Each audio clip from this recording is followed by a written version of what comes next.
Early Christian communities ఉపయోగించిన మరొక important and famous symbol fish symbol.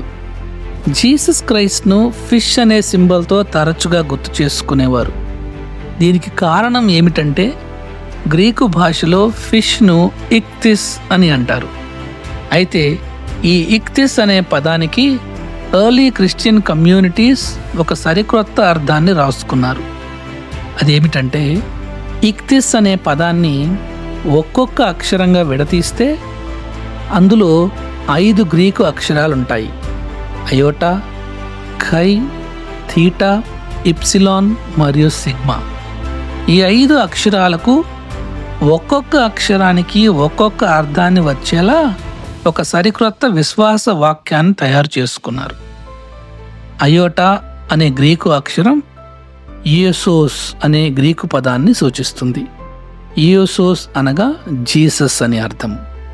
ఖై అనే గ్రీకు అక్షరం, ఇది ఇంగ్లీష్ ఎక్స్లా కనబడుతుంది. ఈ ఖై అనే గ్రీకు అక్షరం క్రిస్తోస్ అనే గ్రీకు పదాన్ని సూచిస్తుంది. క్రిస్తోస్ అనగా క్రీస్తు లేదా అభిషిక్తుడు అని అర్థం. థీటా అనే గ్రీకు అక్షరం థెయోస్ అనే గ్రీకు పదాన్ని సూచిస్తుంది. థెయోస్ అనగా గాడ్ అని అర్థము.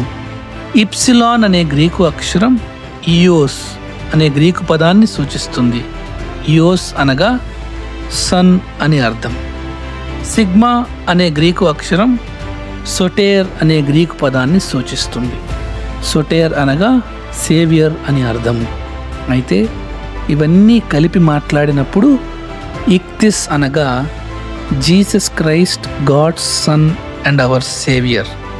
యేసుక్రీస్తు దేవుని కుమారుడు మరియు మన రక్షకుడు అనే అర్థం వచ్చేలా ఎర్లీ క్రిస్టియన్ కమ్యూనిటీస్ జీసస్ క్రైస్ట్ను ఇక్తిస్ అని పిలుచుకునేవారు.